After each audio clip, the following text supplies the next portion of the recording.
Frédéric Slama, je suis un des fondateurs associés d'Aikara. Aikara, c'est une société qui est spécialisée dans la mise en place de dispositifs digitaux d'apprentissage et de formation. On travaille, bon, une grosse partie de notre activité, elle est dirigée vers la formation professionnelle, mais on travaille aussi sur des projets d'apprentissage plus généraux.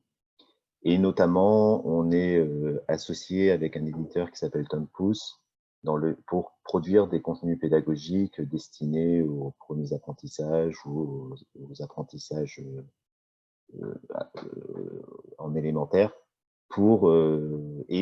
avec une spécificité qui est l'idée de prendre en compte les différentes spécificités et besoins spécifiques des enfants. Voilà. Aujourd'hui, Aikara travaille beaucoup sur, alors on mène un certain nombre de projets européens de recherche et on travaille beaucoup sur la notion de comment prendre en compte les besoins des apprenants dans le cadre de la mise à disposition de contenus d'apprentissage. Et c'est soit au niveau de la forme, c'est-à-dire la manière dont l'apprentissage est proposé aux enfants, soit le chemin d'apprentissage lui-même, c'est-à-dire comment personnaliser un petit peu le parcours d'apprentissage pour répondre aux spécificités de chacun. En fait.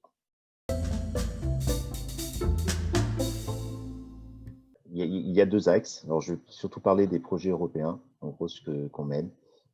Alors, notamment un projet européen qui s'appelle Elle, et c'est un projet de recherche. Et l'idée de ce projet, c'est de développer une plateforme qui permet à des tierces personnes, donc des enseignants, donc des éducateurs ou éventuellement des accompagnants, de créer des contenus pédagogiques.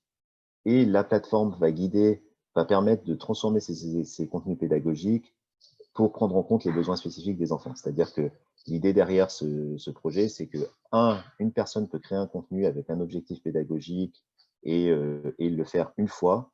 Et puis après, ça va rentrer dans une moulinette dans la plateforme pour justement se présenter pour chaque enfant en prenant en compte ses besoins spécifiques. Donc, les besoins spécifiques, ça peut être des besoins sur l'environnement graphique, sur la manière dont l'interactivité se présente. Voilà.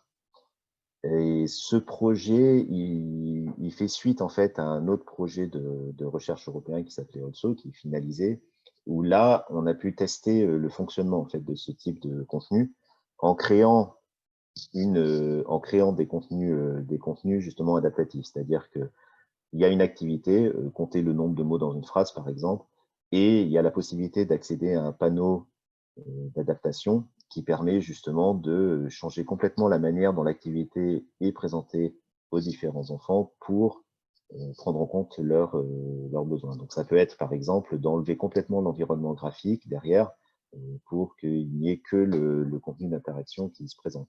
Ou bien évidemment toutes les modifications sur les tailles des typos, les couleurs, les contrastes, etc.